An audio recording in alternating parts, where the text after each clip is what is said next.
أعوذ بالله من الشيطان الرجيم. بسم الله الرحمن الرحيم. الحمد لله رب العالمين وعلى عاقبة للمتقين ولا عدوان إلا على الظالمين كالمبتدعين والمشركين، ونصلي وسلم على أشرف الأنبياء وإمام المرسلين صلوات الله وسلامه وبركاته عليه الذي برق اللسان وحد الأمانة ونصح الأمة، الذي يترك أمته على معجة بيضاء ليلها كنهارها ولا يزيغ عنها إلا خالق. ونصلي وسلم على شفيعنا محمد وإمامنا محمد وإمام المرسلين مصطفى صلى الله عليه وسلم. أما بعد، إخوتي الكرام، أوصيكم ونفسي بتقوى الله عز وجل، وراكبوه مراكبة. اعلموا إن الله أسمعكم وأراكم، فتزودوا من دنياكم لآخرتكم، فإن خير الزاد التقوى. فاتقوا الله يا أولي الألباب. إخوتي الكرام والأخوات، أيها الفضلاء المؤمنين والمسلمين، حياكم الله جميعا وبياكم بتحية المباركة، وبياكم بالمغفرة ورحمة، إنه ولي ذلك القادر عليه. أما بعد، matenda majivu gawakitiwa Allah subhanahu wa ta'ala gataina bukendevu, sabo okusasira ebyengera n'emirembe biddeeri nabbi waffe Muhammadi sallallahu alaihi wasallam. Oyalafu bano tusomesa obusiraamu, taba kubutusomesa tetwandi butegedde. Nabbi waffe Muhammad sallallahu alaihi wasallam yatugamba hadithi nga ntuufu, kima talaktu shay'an yuqallibakum ila Allah wa yubaidukum 'anil nar illa faqad amartukum bihi. Hadithi sahih. Nabi sallallahu alaihi wasallam eragezaako tusomesa n'otunnyonnyola kiteriyo kyonna kye yatulekerayo akigenda tusembeza eri Allah subhanahu wa ta'ala, eri okwagala kwe, okusonyiwa kwe, eri okusitula kwe. Allah subhanahu wa ta'ala kwasitulamu abakkiriza bayagadde, kuba yatugamba mu Qur'an, eri okutaasa kwe tugamba mu Qur'an al-Karim natugamba nti inna lanansura ar-rusula walladhina amanu fil hayati ad-dunya wa yawma yaqumu al-ashhad. Ngenda kukuuma, ngenda kutaasa ar-rusula, ababaka bange, walladhina amanu, nabo bonna abananzikiriza ne bakkiriza n'ababaka bange, yani biimanu sahiha, n'obukkiriza obwannamaddala era obutuufu, obutaliimu tuqya, obutaliimu istiiza, kujeja mateeka ga Allah na nkola za Nabi Muhammad sallallahu alaihi wasallam, obukkiriza obutaliimu kubeera nga omuddu aharamisa bima ahalla Allah, kebi Allah bye yafuula halal, era obukkiriza obutaliimu kuharamisa bima harrama Allah, obutaliimu kubeera nga omuddu ahalalisa bima harrama Allah, Allah bye yabeera nga afuula haram. Obukkiriza obutaliimu kubeera nga omuddu afarraqa sunna ila albida, ayawukana ku nkola entuufu nadda ku bidaa, nkuzuulamu ddiini. Obukkiriza obwo bugenda okuyisaawo omwana Adamu mu bulamu buno obwensi, obwa kabbuli, ayatul barzakh, wa yawma al-qiyama, n'olunaku olw'enkomerero, hiya hayatul isaabu wal jaza, nga bwe bulamu obw'okubalibwa n'okusasulwa. saba Allah subhanahu wa ta'ala kirize era abeerenga atusaasira ateeke mbaddu abanaamusinza mu butuufu teeke mbaddu abanaamukkiriza mu bukkiriza obwannamaddala. Nolwekyo baganda ebitiibwa kkiriza Allah kyekisinga byonna. Yenna omuddu anaamusiŋŋaana nga yamukkiriza agenda kuba yeesiimye, ate anaamusiŋŋaana nga teyamukkiriza yayina amatobotobo mu bukkiriza bwe, yayinamu ebirala bye yagatta mu bukkiriza bwe, agenda kubeera nga afaafaaganiddwa.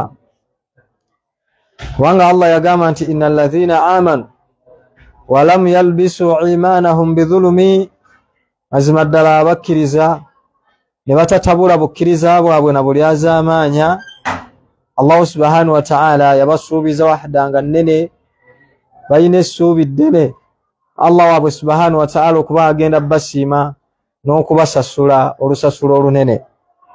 Fi ayatina hadha, mbulamu bwaffe buno, wa ayatul barzakhiya wa yawma alqiyama, n'obulamu bwa kabbuli n'obwenkomerero obwo bulimu aljaza wal hisab, okusasula empeera ennene n'okubalibwa. Saba Allah atuwa obukkiriza obwannamaddala. Baganda ebitiibwa abeerenga atusonyiwa byonna ebitusobako, abeerenga Allah subhanahu wa ta'ala ateeka mbaddu abaamutegeera oba abanaamutegeera n'omubaka we Muhammad sallallahu alayhi wa sallam. Olwaleero baganda ebitiibwa tugenda kuba tulabako imaanu binnubuwa au birrusul, obukkiriza mu babaka. Bute tulina okukkiriza ababaka, ebiki ebituvunaanyizibwako ku babaka baffe alayhimu salaatu wassalamu. Awalan, ekisookera ddala tulina okukakasa atasdiiq, tulina okukakasa tasdiiqul wahyi wa tasdiiqun nubuwa, tulina okukakasa obubaka nti ddala bwabasibwako ba anbiya alayhimu salaam, wa tasdiiqul wahyi n'okukakasa obubaka obwo bwabasibwako ba anbiya alayhimu salaatu wassalaam, wa fi adadihim, n'omuwendo gwabwe ogwo ogumanyiddwa Allah gwe yatunnyonnyola ne gw'ataatunnyonnyola. Tulina okukakasa ti ddala bonna ababaka ba Allah subhanahu wa ta'ala. Wa Allah yatugamba nti rusulan qad qasasnakum wa rusula lam naqsus alaykum, waliyo ababaka be nababuulira ne be saababuulira, naye bonna fi jumuurihim, mbungi bwabwe, wa fi adadihim, mu nnamba yaabwe, bonna tulina okubeera nga tubakkiriza. Era tukakase ne message gye bajja nayo, tibajja n'ekigambo wa hiya kalimatu tawhid wa hum yaqulun, ng'era baagambanga nti ya ayyuha nnaas qulu la ilaha illa Allah tuflihu. Bange mmwe abantu mwatule ekigambo ekyatulwa bonna abakkiriza Allah subhanahu wa ta'ala, kyekyayatula ba anbiya alayhimu salaam, na bonna abalibeera mu kwesiima mu bulamu obwa yawma alqiyama, obulamu Allah bwagenda okusasulirako abaddu be empeera ennene, ajran azima, empeera ennene etayinaako mpeera ndala egyenkana. Kigambo ekyo ekya la ilaha illa Allah, kiteri yasinzibwa mu butuufu okuggyako Allah subhanahu wa ta'ala, n'okukkiriza ba anbiya alayhimu salaam. Era Allah subhanahu wa ta'ala yajja temera kuba tugenda waliwo ababaka be yatubuulira ne baataatubuulira. Ng'era mu abo Allah subhanahu wa ta'ala mulimu be yasukkulumya ku bo, abamu nga yabasukkulumya ku bannaabwe. Mulimu be tumanyi ba anbiya alayhimu salaatu wassalaam, Allah subhanahu wa ta'ala be yayita ba ulul azmi min ar-rusul, Allah be yasukkulumya ku balala webali alayhimu salaam. Mbeeramu ne mwaba abiri, Allah najjamu bataano nga nabo bankizo ku balala. Ekibinja ekyabiri, bano abataano Allah nabo n'abasukkulumya ng'enkizo yaabwe yanjawulo. Hatta mu bo mulimu fe aba ummati Muhammad sallallahu alayhi wasallama, nabbi waffe Muhammad sallallahu alaihi wasallam Allah namu ihtiramu nene namu wa kitibwe kyawaguro kuberanga ya imamul anbiya wal mursalin yeyi mukulembeze waba nabbi bonna wa hiya khatamahum ngera yasemba yo mubo Muhammad sallallahu alaihi wasallam era naberanga ne ummahi nga iya khatama ummati ye umme semba yo mu umamu zonna teriyo umma ndala ejjalu vanyuma lwa Muhammad sallallahu alaihi wasallam yani la nabiyya ba'dahu wala teriyo nubaka mulala ejjalu vanyuma lwe wakadhalika bonna bajjalu vanyuma lwe mu namba yonna Allah bali batonze bagenda kubeera nga bali ala manhajihi kubufu bwo bwennyini Muhammad sallallahu alaihi wasallama wa manhaj ashabihi eranga ye manhaji y'abasahaba be jibaliko baada wafatihi oluvanyuma lw'okufa kwe wa manhaj attabi' hiya tabi'ahum bi ihsan nere manhaji bwe bufu bwennyini batabi bwe baliko obwo bwennyini nabbi bwe yaliko ne basahaba era ne batabi ittabi attalan au ila qiyami saa gafenna yeman hajje tuino kubeerako obufu obwo obwaliko Muhammad sallallahu alaihi wasallam kubanga ya khatamal anbiya war rusul yasemba yomba nabbi n'obubaka bwakoma kuye n'olwekyo okumukkiriza timbaka wa Allah wa nubuwatihi no message je yajja nayo obuvunanyizibwa tibwamuwebwa Allah subhanahu wa ta'ala ngera butuvunanyizibwako kubeera nga tubutabaa nga tubugoberera kakatwako kubeera nga tubugoberera n'okubukkiriza ebimu Nabi sallallahu alaihi wasallam aro hadith nga ntuufu ya Aba Hurayra radiyallahu anhu أقامت عن أبي هريرة رضي الله عنه أن النبي صلى الله عليه وسلم قال والذي نفس محمد بيده لا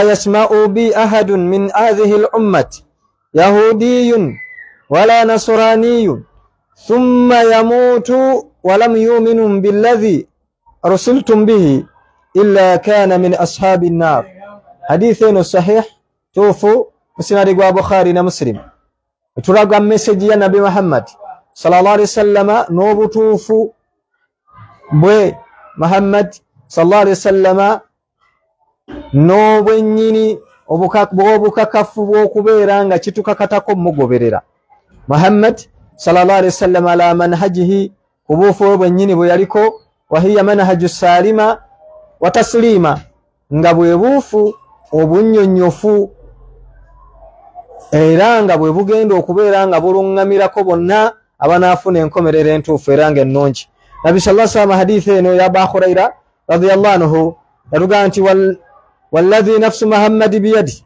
ndayira nze Muhammadi ndayira Allah yawaniridde omwoyo gwa Muhammadi mukono gwe Nabi sallallahu alaihi wasallam alayira Allah subhanahu wa ta'ala nagamba nti walladhi nafsu Muhammadi biyadi ndayira waniridde omwoyo gwa Muhammadi mukono gwe yani Allah subhanahu wa ta'ala fatiri samawati wal ardi Allah waniridde eggulu n'ensi yagamba nti la yasma'u bi ahadun min hadhihi al umma teriyo yenna agenda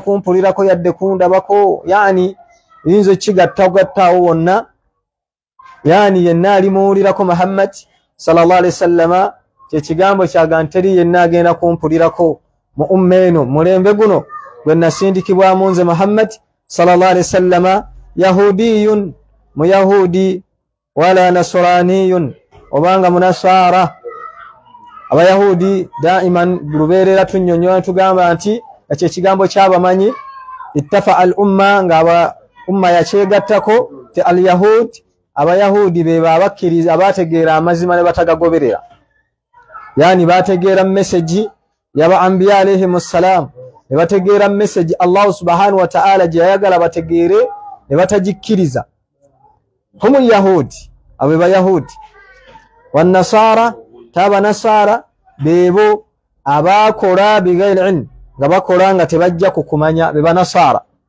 yani hatta ni mu'mino mujja kubaamu ebibinja ebyo bibiri byabana agenda n'abayahudi kibinja ky'abayahudi ne ky'abanasara yani yenali tegeera amazima n'abeera nga tagakolerako mata yahuda au yahudiya ajja kufanga mu yahudi ate yenna anafanga atege tayironyeza kumanya kola busiramu buno ala nahaji al-ilm kubufu bwa kumanya ala nahaji al-ilm kubufu bwa kumanya mata au yamutu nasara ajja kufanga munasara wa iyadhan billah sawa Allah kitukingiriza Nabi sallallahu alaihi wasallam agenti mu'mino teri nagenda kumpulirako nga muyahudi oba munasara mu'mino jenna sindiki wa Muhammad sallallahu alaihi wasallam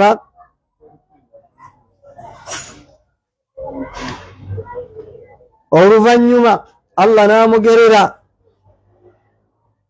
thumma yamut oluvanyuma Allah namugerera nafa walam yu'minu billadhi ursiltum bihi naye nga mukufaakwe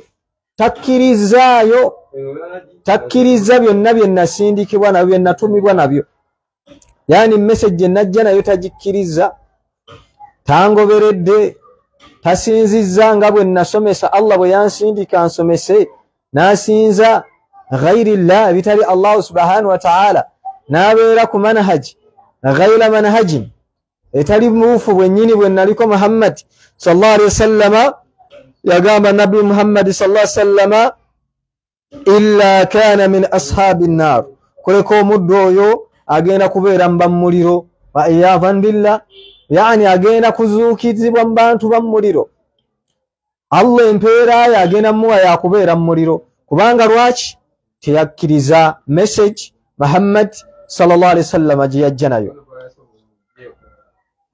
n'olwekyo bagana bitibwa abaka tulina okukkiriza message gye bajja nayo kira tukakase nti baali babaka ba Allah subhanahu wa ta'ala era bogenda mu Qur'an al-Karim mu surati Bakara Allah subhanahu wa ta'ala yatutegeeza mu aya ezisembayo surati Bakara Allah subhanahu wa ta'ala yagezaako tutegeeza message enkulu ngera message eyo fenna eraga obukkiriza bwaba tukulembera n'obwaffe bwe tulina okubaako ikhwanina almuslimin baganda bab'ebitiibwa abasiraamu ngera message eyo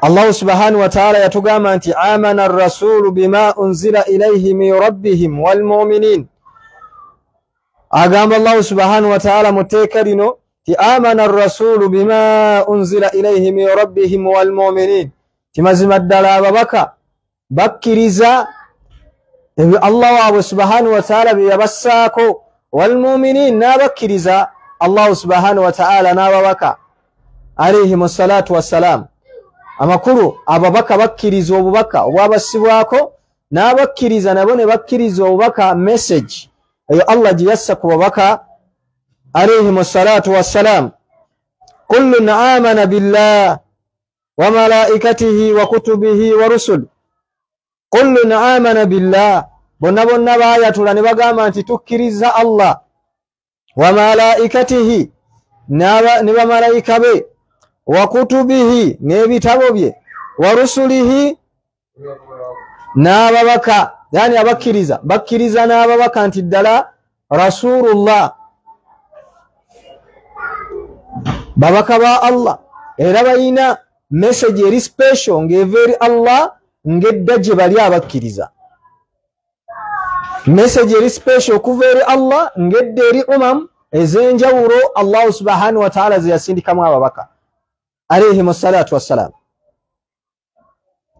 qulun amana billah bagamba nti tukkiriza Allah wa malaikatihi ne bamalayika be bonna umuman bonna nga bwe bali bonna tubakkiriza nti bamalayika ba Allah. Wa kutubihi wa rusulihi, n'ebitabo bye byonna umuman byonna tubikkiriza. Wa rusulihi, n'ababaka bonna umuman bonna tubakkiriza. Ebigambo byaba bonna abakkiriza Allah subhanahu wa ta'ala n'ababaka n'olunaku olw'enkomerero. Ng'era baganda ebitiibwa eyo bwe bumu ku bukkiriza obukulu eri yenna ayagala Allah subhanahu wa ta'ala abeerenga amuwa enkomerero ennungi, alina okubanga obwo bukkiriza abuyina. Singa anaabeera tabufunye, wallahi lazim agenda kubeera nga afiiriddwa ng'obulamu bumusaze. Saba Allah subhanahu wa ta'ala atuwa obukkiriza obwannamaddala.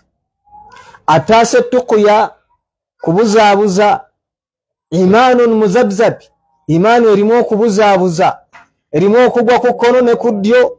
Imaani eyo saba Allah agitukingiriza, kubanga teyina gwegenda kuyisaawo. Aya eno eri waadih nyinyonyofu, surati Bakara aya ya 285. Amana ar-rasul, abakkiriza ababaka bakkiriza bima unzila ilayhi min rabbihim, byonna Allah bye yabassaako ba anbiya alayhim assalatu wassalam. Wal mu'minin, n'abakkiriza ne bakkiriza Allah n'ababaka. Muganda ngo w'ekitiibwa ndaba era mpuliriza igwe nange ddala kye kigambo kyaffe. Thaniyan, tukakasiza ddala obukkiriza obwo buva fi qasdan aw qasda alqulub aw qalb, biviira ddala ku ntobo ya mutima. Omutima gyaffe gyakkiriza Allah ne ba anbiya alayhim assalam, wa malaikatihi, ne bamalayika tubakkiriza nti bonna umuman bonna bitonde bya Allah. Wa kutubihi, n'ebitabo bye. Waliwo ensobi ntono awo ate nga nnene mu aqida atera okukolwa. Abaddu abamu obasanganga hum yu'minuuna bi ba'di alkitaabi wa takfuruuna bi ba'd, bakkirizaamu ebimu mu Qur'an era ne babeera nga bakaafuwalira ebimu mu Qur'an. Mathalan, ekyokulabirako, Allah subhanahu wa ta'ala waliwo amateeka ge yatussaako ng'abaddu bagatamwa. Mathalan, Allah alina bye yahalalisa n'abaawo ne bye yaharamisa. Sanga omuddu ng'aharamisa Allah bye yahalalisa. Mathalan, tuyina emiziro, ffenna buli omu alina kye yeddira, kye yeetuuma. Nze neddira nkebuka, nze neddira mmese, neddira mbwa, neddira nte, neddira kikere ekitalina mukira, neddira nswaswa, neddira nfudu. Tuyina emiziro buli omu gye yeddira, mbogo n'ebirala ebifaanagana bwe biti. Naye nga mu ebyo bye tweddira ng'ebimu biriibwa, mathalani ng'enseenene, ng'embogo, ng'engabi n'ebirala byonna ebitalya nnyama Allah bye yahalaalisa nga byo tukkirizibwa obbirya, yaani nga bizza n'obwenkulu. Naye omuddu n'aga nti nze neddira enseenene n'olwekyo sigirya.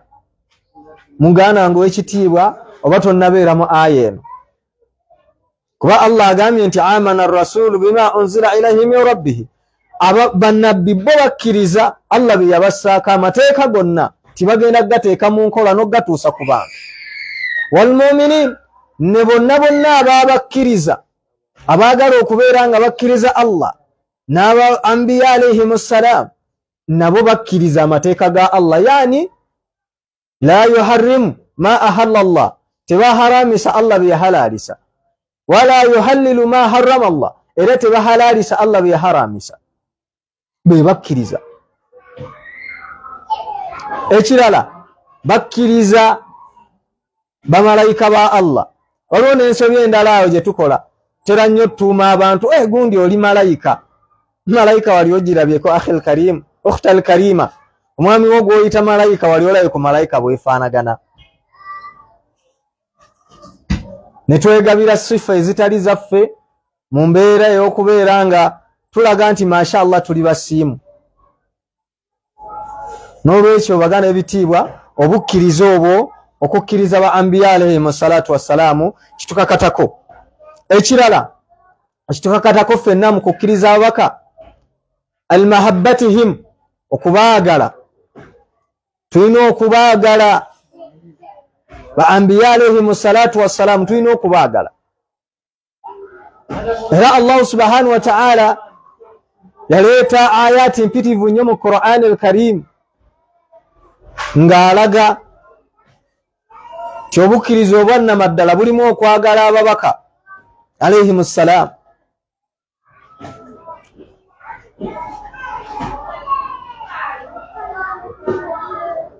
Allah subhanahu wa ta'ala atulaga nti obukkiriza obwannamaddala bulimu okwagala ababaka. Ate nga okwagala ababaka kye kimu ku biraga nti ddala wakkiriza message gye bajja nayo. Otya Allah subhanahu wa ta'ala yagamba nti mu Qur'an al-Karim mu ayemu Allah subhanahu wa ta'ala yatugamba nti annabiyyu awla bil mu'minin min anfusihim. Nabbi omubaka w'ababaka be basinga okwagalwa eri abakkiriza okusinga emyoyo gyabwe, okusinga nga bwe beeyagala. Buli yenna omukkiriza alina okuba nga ayagala ababaka n'okusinga nga bwe yeeyagala, kubanga bali be bajja ne message etujja mina dhulumaati ila nur, etujja mu bubuze, etujja mu ttosi, tujja mu kusinza ebitali Allah. Baatujjira ne message egenda okubeera nga etuleetera najja okuwona. Kati okubaagala kimu ku biraga nti twagala Allah. Kyova agambye nti ababaka be basinga okwagala annabi omubaka Muhammad sallallahu alaihi wasallam oba omubaka yenna awla bil mu'minin, yasooka okwagalwa, yasinga okwagalwa mu bitonde byonna gyali oli omukkiriza. Min anfusihi, kusinga okwagala kwe yeeyagalamu. Maasawo n'agamba nti wa azwajihim, ne bakyala baabwe. Yani omukkiriza Allah n'omubaka singa babaako ne kye balagidde tebabeerako nakhiira min amrihim, tebabeerayo na kirowoozo na nkola yaabwe, method gye beeteerawo. Era aya endala Allah subhanahu wa ta'ala yatugamba ti faman yutihi rasula fakad ata Allah, yenna agondera omubaka aba agondedde Allah. Amakulu yenna alaga nti ayagala Allah ayina kusooka kwagala mubaka, kubanga yajja ne message eva eri Allah. Buli wotagondera mubaka tegeeza Allah oba tomwagala era oba tomugondedde. Faman yutihi rasula fakad ata Allah, agondera omubaka aba agondedde Allah subhanahu wa ta'ala. Ayisinga jemera omubaka era oba ojemedde Allah subhanahu wa ta'ala. Wa iyadhan billah, saba Allah kitukingiriza. Olwekyo baganda ebitiibwa okubeera nga okwagala kwaffe eri ababaka tukwolesa, okwagala kwaffe eri ababaka tukwolesa. Awala nekisookera ddala tukwolese mu bigambo. Tutya omuli okubasabirako nga nabbi waffe Muhammad sallallahu alaihi wasallam. Allah subhanahu wa ta'ala yatugamba nti inna Allah wa malaikatahu yusalluna ala nabi, mazima ddala Allah ne bamalayika be basabira mbaka Muhammad sallallahu alaihi wasallam. Amanyi ne batunyonnyola okusabira Allah kwasabira omuddu we Muhammad sallallahu alaihi wasallam, ne batunyonnyola ne batuga nti kusaasira Allah muteekako kusaasira na magfira na kumusonyiwa,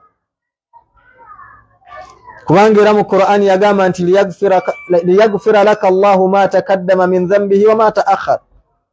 Allah yamusonyiwa ebyakulembera ne byalisembyayo kola. Wa yutima ni'matahu, era namuteekako ebyengera bye Muhammad sallallahu alaihi wasallam. Kati okusaalira kwa Allah eri omuddu we Muhammad sallallahu alaihi wasallam al-maghfira wa rahma, musonyiwa na kumusaasira. ate okusabira kw'abamalayika era bamusabira magfira na rahma. Ate okwaffe Allah subhanahu wa ta'ala naga nti ya ayyuha alladhina amanu sallu alayhi wa usallimu taslima. Abange mwabakkiriza muberenga mumusabira wa usallimu taslima, ate muyitirize mujanjawaze nga mumusabira Muhammad sallallahu alayhi wa sallam. Olusabira nga lunene nga lugenderera. Ekigambo nti inna allaha eyo lafudhul istimral, njogero egenderera etaliiko kkomo, njogero ng'egenderera. Inna allaha wa malaikatihi yusalluna yani lafudhul istimral kigenderera n'essaawa eno Nabi Muhammad sallallahu alaihi wasallam ali mu kusonyiyibwa na kusaasirwa kwa Allah subhanahu wa ta'ala.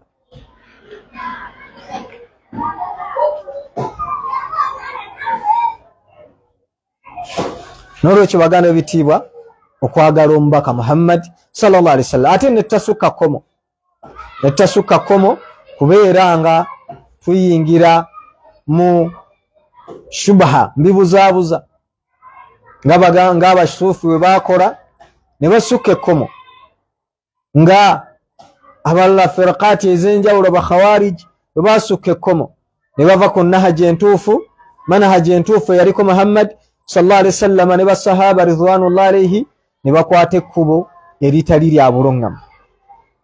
Era Allah subhanahu wa ta'ala mu aya endala yatugamba ti atiu Allah wa atiu rasul, mugondere Allah era mugondere n'omubaka Muhammad sallallahu alaihi wasallam. Paka aya weekoma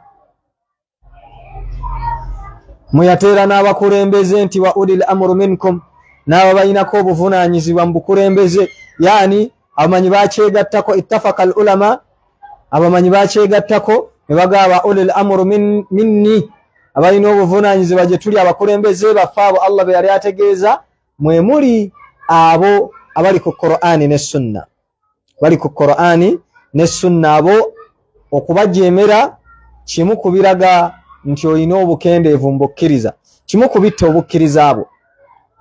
Ebbanga lye bamala nga tebakuggyeko Allah na mubaka Muhammadi sallallahu alayhi wasallam. N'olwekyo aya eyo etulaga kugondera Allah subhanahu wa ta'ala n'omubaka Muhammadi sallallahu alayhi wasallam n'abakulembeze. Mu aya endala yatugamba nti faman yushaqihi rasul, yenna afuna okubuusabuusa mubaka min baadi ma tabayyana lahumul huda, banyuma lw'okubanga annyonnyodde obulungamu bwe buliwa, wayattabi'u ghayra sabila almu'minin, mukwate ekkubo eritali lya bukkiriza. Yagamba nti nuwallihi ma tawalla. Allah subhanahu wa ta'ala fenna omuddu akutte ekkubo eryo etali lya bukkiriza, Allah agenda mmulekera ebyo byasazeewo okugoberera byakwanye. Wanusirihi jahannam wasahat almasira, era Allah subhanahu wa ta'ala yamusuubiza kyagenda kumusindika muliro jahannam, naye n'agamba buddo bubi muddu bwatandiyegombye. Wa ayadhan billah, saba Allah butukingirize kubanga innahu waliyu dhalika alqadar alayhi. Olwekyo baganda ebitiibwa okugoberera omubaka n'okumwagala kimu kubitukakatako, okumusaalira teeka sunna ze mu nkola kimu kubiraga nti tumwagala. Qawliya wal fi'liya ez'ebigambo n'ebikolwa. So ate ne tasukka kkomo. Era Allah subhanahu wa ta'ala yatugamba nti ajja tubuuza, yagamba nti falanashalanna alladhina ursila alayhim walanashalanna almursalin. Surati al-A'raf aya ya mukaaga yagamba nti walanashalanna alladhina ursila alayhim, ngenda kubanga mbuuza abo be nasindikamu ababaka. Walanashalanna almursalin, era ngenda nakubuuza be nasindika ababaka. Ababaka nabo bagenda kubuuzibwa. Era Allah mu surati Maida aya ya 19 agamba fayaqulu lirusul era agenda kubanga agamba ababaka madha ajabtum biki bye babaddamu abo be nabasindikamu biki bye babaddamu Allah agenda kubuuza ababaka madha ajibtum biki bye baddamu abo be nabasindikamu era muqasas aya yankaaga mu 5 ya Allah natuwa fayaqul al-umami era abo basindikibwa bagenda kuddamu bagenda nawo nga babuuza ti madha ajabtum rusuluna madha ajabtum rusuluna biki bye mwabaddamu ababaka bange mwabaanukula mutya mwagonda mutya kebyo bye nabassaako mwateeka mutya mu nkola kubanga bo innahum almuballighin bo baali batuusa message era yatuukako era tujjukira muhijjatul wida nabina Muhammad sallallahu alaihi wasallam ali ne basahaba n'abagamba nti mujulire situsiza era mugamba nti bala ya Rasulullah tukirizo mbaka wa Allah subhanahu sallallahu alaihi wasallam baka wa Allah tukiriza mazima ddala otukiriza kakati hujja nesigala gye tuli vunanyizibwa buli gye tuli okubanga ddala tuteeka mu nkola kubeera nga ddala tugondera ebyo byonna bye bajja nabyo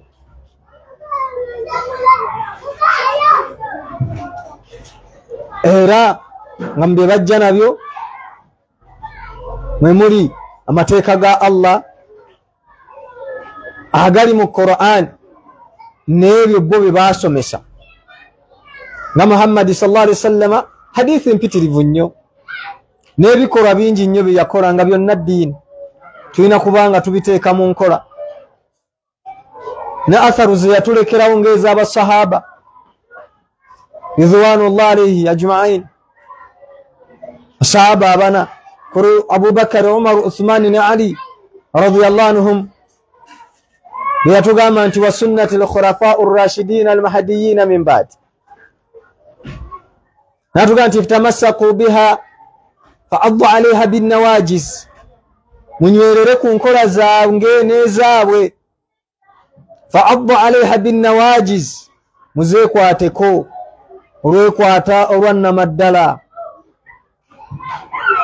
wa sharra al-humur hudathatuha mbewazira mbekesa kubeera nga mugunja mu ddiini fa inna kulla muhdathatan bid'ah kubanga okugunja kwonna muba mugunjuzzaawo bizuule wa kulla bid'atin dalal ate byonna byonna ebizuule bubuze wa kulla dalalatin fi nnar na buli yenna anaakolera ebizuuliddwa ebyobubuze fa fi nnar gena kubeera mba muliro wa iyadhan billah sawalla kitukingiriza n'olwekyo ba anbiya alayhi salatu wassalam tulina obbagala tukkirize ne bajja nabyo ekirala almutabaatihim okubagoberera nga tugoberera sunna zaabwe enkola zaabwe nabbi waffe Muhammad sallallahu alaihi wasallam tulina okugoberera sunna ze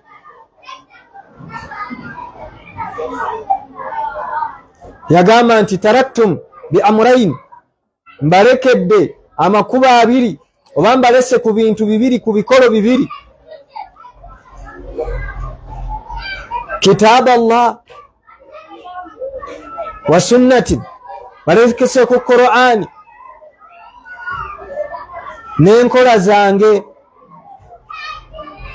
wa sunnati al-khulafa ar-rashidin al-mahdiyyin n'enkola z'abasahaba bange abalongofu al-mahdiyyin abalungamizibwa min baadi luvannyuma lwa kyenjagaddemu kiri nti yatuleka ku bintu bimeka bibiri. Allah subhanahu wa ta'ala anatugamba nti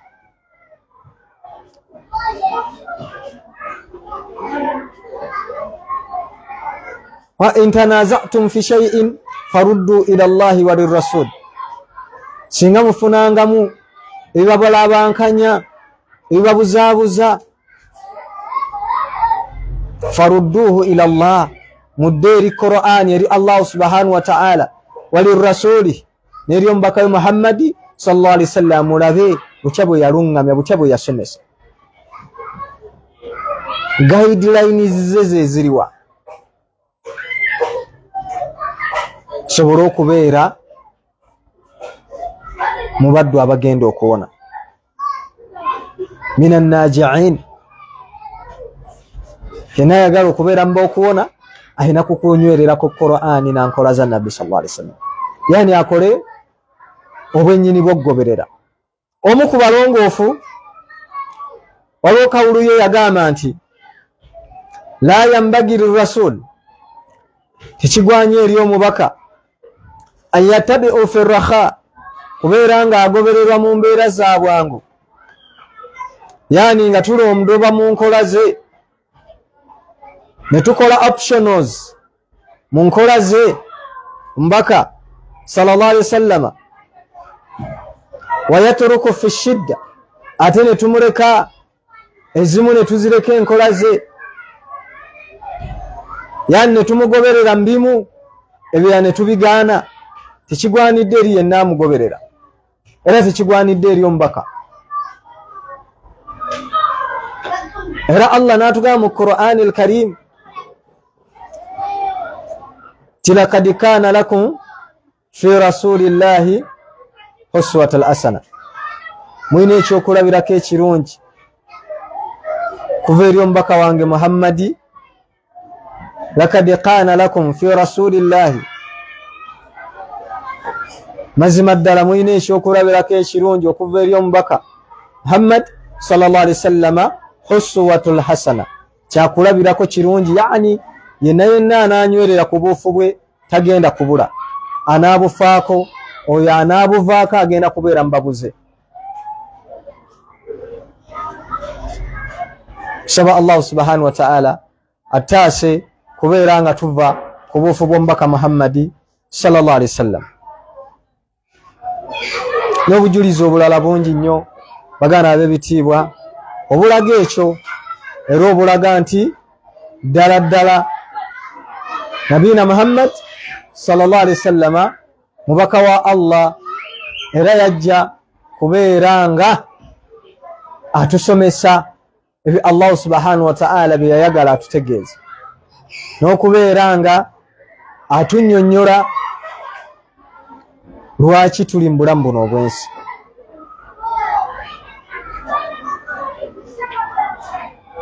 N'ekirala nga mmaliriza ekitukakatako gye bali ba anbiya alayhimu salatu wassalam,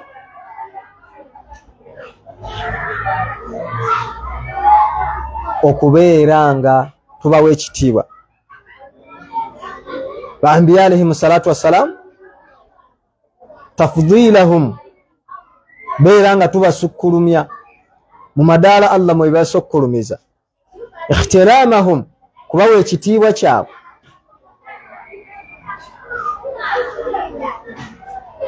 Tubeera nga tetuyisa maaso mu kitiibwa kyabwe. Mulimu ensobi ezitera okukolwa. Siraamu abamu osiŋŋaana abaddu abatakkiriza Allah, abakkiririza mu Isa, abagamba nti Isa Katonda. Siraamu ne boogera ku Nabbi Isa alayhi salam, muddu nazzaayo ebigambo nga si biwoomu, ng'akola rudud ku muddu afaanagana bw'atyo. Bagana ebitiibwa omuddu bw'atyo, obeera tosobola kufuga busungu bwo, tomukolako rudud. Mulekera abasobola, sobola omukolako rudud.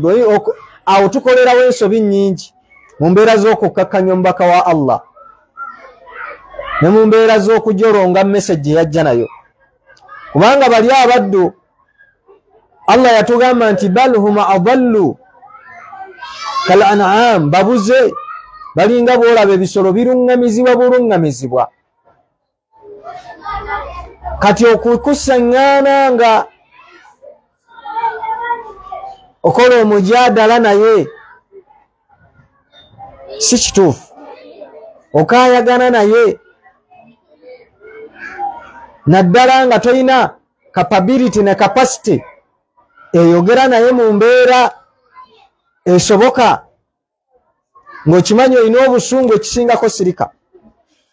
Mwesonyiwe, saba Allah mulungamye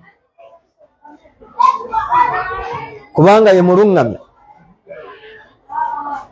Naye abaddu tera nnyo okukolerawo ensobi ne tuvumiramu nabbi wa Allah Isa alayhi salam mu mbeera nga tulowooza nti tudifendinga busiraamu na kudifendinga message ye, naye mu mbeera nga tumukkakkanya. Kintu ekyo kikyamu kubanga tulina obbawa ebitiibwa ba anbiya alayhimu salam. Kitukakatako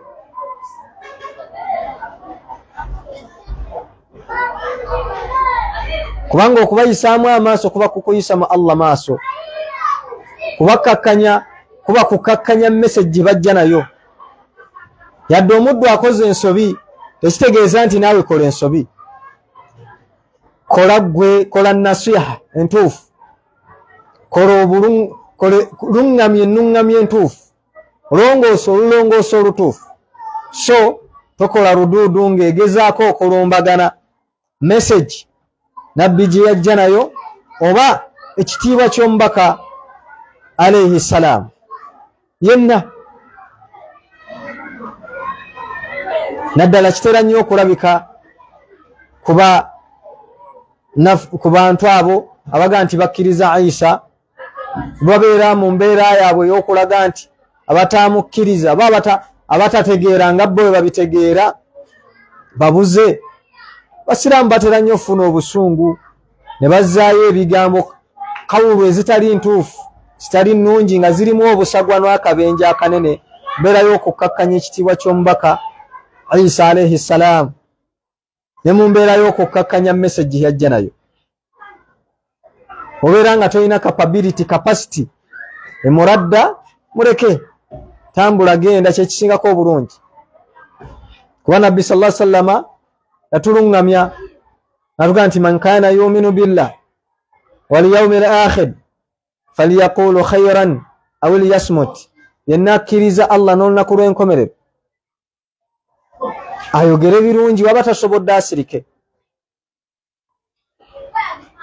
Naye mu mbeera ng'okakasa tosobola kubeera ng'ozzaayo obubuze bwe, kisingako obulungi oba tosobodde sirika, oleme kukola zambi mazambi amanene oli okukkakkanya omubaka wa Allah alayhi salam, kubanga oli tamanyi ate ali ku bubuze, ate gwe omanyi oli ku bulungamu, ate okimanyi ono Rasulullah baka wa Allah n'omuwa ekitiibwa.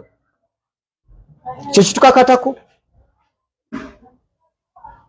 Bonna bannabbi obbawa ekitiibwa kubanga aya yagambye nti amana ar-rasulu bima unzila ilayhi min rabbih, abakkiriza ababaka alayhimu salam bakkiriza message eyo Allah gye bassaako, wal mu'minin, n'abakkiriza bakkiriza Allah n'ababaka. Kullun amana billah, bagamba nti twakkiriza Allah wa malaikatihi, ne bamalayika be, wa kutubihi, n'ebitabo bye, wa rusulihi, n'ababaka be. Abakkiriza bakkiriza n'ababaka ba Allah subhanahu wa ta'ala umuman, bonna jami'an, bonna mu namba yaabwe, fi adadihim, tebalondo bamu tife tukkirizaako ono nedda, bonna tubakkiriza nti Rasulullah. Wa risalatihim, ne message yaabwe, wahyu min Allah, mubaka okuva eri Allah subhanahu wa ta'ala nga Allah bwe yagamba mu surati Najm ayogera ku Muhammad sallallahu alaihi wasallam natugamba nti wama yantiku anil hawa in huwa illa wahyi yuha teriyo kiyayogera nga ajja kwagala kwe kijja kwagala kwa mwoyo gwe in huwa illa wahyi yuha bwali bubaka obwava eri Allah subhanahu wa ta'ala butuseeko atenga allamahu shadidul quwa akadha wekito ekifaanagana kati bakkiriza n'ababaka era Allah yagamba nti la nufarriqu bayna ahadin min rusul era bakkiriza tebaawulamu nti bano ababaka tubakkiriza bano nedda la nufarriqu ahadan min rusul la nufarriqu bayna ahadin min rusul tebaawula nti ffe tukkiriza bano nedda bonna jami'an bonna ababaka tubakkiriza tubawa ekitiibwa tubaagala ne message yaabwe tugigondera kubanga lwaki message ya Allah okugondera n'okugoberera byawukana bibiri byawukana biri mukhtalifa attibai kugoberera kyawukanira ddala n'okugondera attaa erittibai eno taa kuno bugonvu buli kugoberera obugonvu eri message yaabwe kitukakatako ate okugoberera kyawukana awo tudda ku rijimu kije tulimu rijimu ya Musa abaali ku mulembe gwe baali bakakatwako okubeera nga bakola attaatuhu kumugondera wa taati risalatihi n'okugondera message yajja nayo wa shari'atihi n'amateeka ge yajja nago wattibaihi n'okumugoberera ebyali bakatako ne Nuhu bwe kityo naffe atta al'an tuyina kubeera nga tugondera message Nabi Muhammad sallallahu alaihi wasallam yajja nayo n'okugiteeka mu nkola kye tuyita al-mutaba kugoberera igiteeke mu nkola nga bwe yagisomesa nga bwe yakola nga baatukulembera bwe bakola kitukakatako kati mugoberera bonna tetubagoberera tugoberera wa mulembe gwaffe Muhammadi sallallahu alaihi wasallam gwe tukolako tibaa okugoberera naye obugonvu tugondera bonna ababaka ba Allah tuli bagonvu gye bali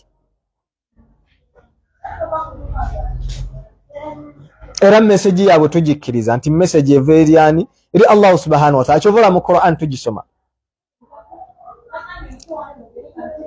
la nufarriqu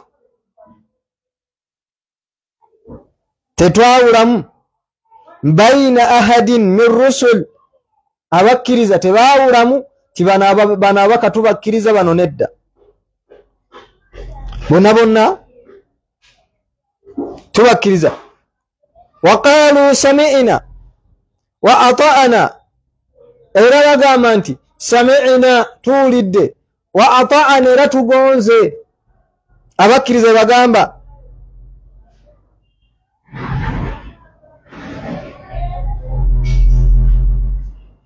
gufuranaka rabbana sabo tushanyiwe mulezi waffe Allah subhanahu wa ta'ala waqina wa ilayka al-masir eri Allah subhanahu wa ta'ala weje tugenda okudda abakkiriza batyo bagamba ebitiibwa bagamba nti tukkiriza Allah n'ababaka aqalu sami'na tuwulidde wa ata'na ne tugonda gufuranaka rabbana sabo tusonyiwe mulezi waffe Allah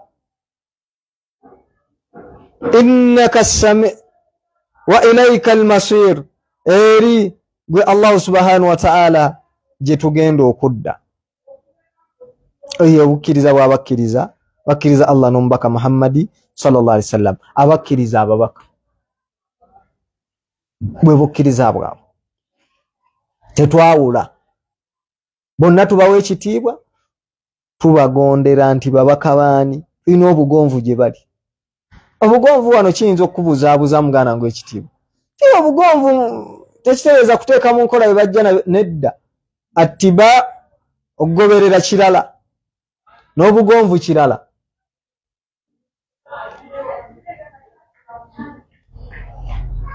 obugonvu tugondera message yaabwe nti ddala bubaka bwe bajja nabo buva eri Allah obwo obugonvu tulina okuba nabo ffenna abakkiriza Allah n'olunaku lw'enkomerero tulina obugonvu ku message gye bajja nabo tisinga twali mirembe gyabwe twandibadde tugiteeka mu nkola kyengezaako okutegeeza obwo obugonvu tulina oba nabo nti singa twali ku mirembe gyabwe twandibadde message yaabwe tugiteeka mu nkola obwo obugonvu ffenna butukakatako abakkiriza saba Allah butuwe naye tibaa'i okugoberera ate tugoberera aliwo mu mulembe gwaffe kati ogwaffe guno ye Muhammad sallallahu alaihi wasallam ffenna kitukakatako okubeera nga tumugoberera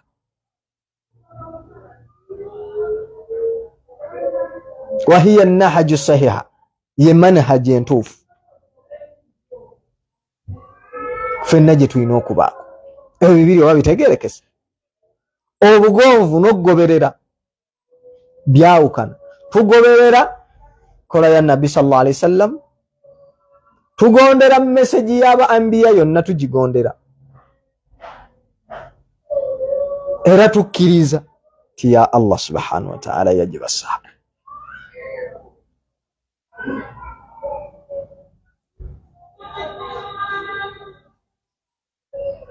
saba Allah subhanahu wa ta'ala tuwabitegeera kala kenyinzo taggululamu ti mu bugonvu buno tuyinawo wetusukkulumyamuuko titusukkulumya nnyo eno eriwo message mu mulembe gwaffe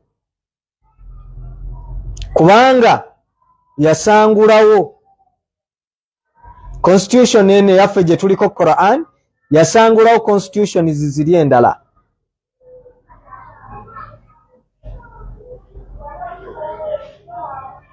amakulu ziri sharia ezakulembera kuba anbiya alayhi salatu wassalamu abasooka kadi nuskha zasangulwa nga ki ekizisangulako Quran al-Karim constitution yeni empya musoga akoba nti empyaka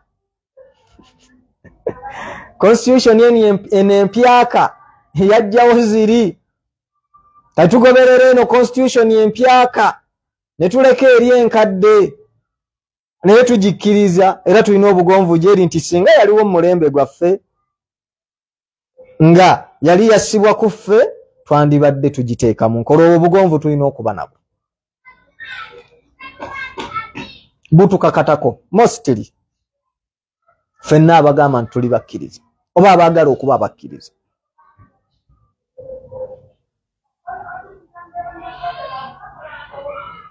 oba ntegerekese bulungi ekirala nga kyensembyayo kuba anbiya alayhi salatu wassalamu ekitukakatako okubeera nga tutuusa message okugyongerayo yonna gye bajja nayo naddala fe aba ummati Muhammad sallallahu alaihi wasallama owaffe ye khatama al anbiya wal mursalin yasembayo mbabaka nemba nabbi kati message ye ekyayina okgenda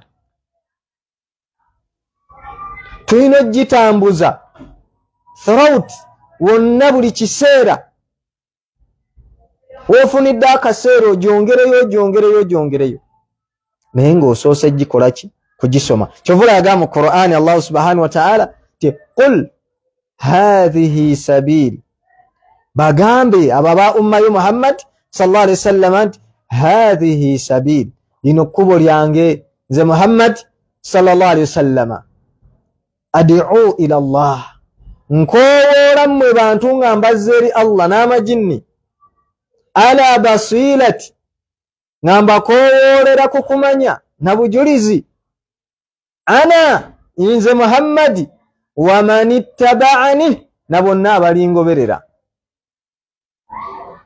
abalingoberera ki bakakatako okubeera nga message mugitambuza luvannyuma lw'okuvaawo kwange ne basahaba bange ne batabi konna kooyize beera ng'okatuusa kati ekitukakatako kubeera nga tutuusa message eyo etuuke ku buli yenna atannategeera Allah na buli yenna atannategeera mubaka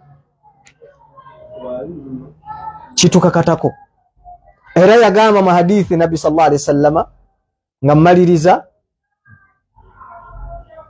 yagamba nti mu hadithi nga ntuufu yagamba nti balligu anni walau aya tuusa ng'ojja kunze ne weebeera aya emu oba kabonero kamu. Naye hadithi eno wansi eno n'alabula okulaga nti atayina irimu ye tatuusa. Oyina kusooka kusoma otuuse. Yagamba nti wansi wa hadithi eno gyesembera nga mmaliriza yagamba nti faman kadhaba alayya mutaammidan falyatabawwa'u maqa'adahu minan nar. Oyo yenna alituusa mu kutuusa kwe wakadhaba alayya n'abeeranga nnimbisa makulu n'atuusa bye saayogera n'atuusa message gye sajja nayo falyatabawwa'u abeere nga yeeteekerateekera maqa'adahu minan nar wa iyadhan billah yeeteekereteekera akatebe mu muliro. Makulu Allah wa kumubonereza yani fenna baduat otuba tutuuse message mostly kitukakatako fenna kubanga nabbi takyaliwo ne basahaba tebakyaliwo ne batabi'i kitukakatako soma tutuuse message gye yajja nayo etegeerekeke mu bantu bonna li'umumi nnas bantu bonna kubanga yajja nga kafatan linnas nga yajja kubuna bantu bonna. Kati muliwo abatannategeera message eyo kitukakatako naye tuba tutuuse ala ilm atusoose kusoma tutuuse. Sawa Allah subhanahu wa ta'ala an yaj'alana ma'a alladhina yasma'una al-qawla wa yattabi'una ahsana. Subhana rabbika rabbil izzati amma yasifun. Assalamu ala al-mursalin walhamdulillahi rabbil alamin. Assalamu alaykum wa rahmatullahi wa barakatuh. Rajib bin Abdul Rashid Nyanzi Gemanya. Mbe yanzo bawo kumpuliriza no kumpa ku biseera byammwe. Assalamu alaykum wa rahmatullahi.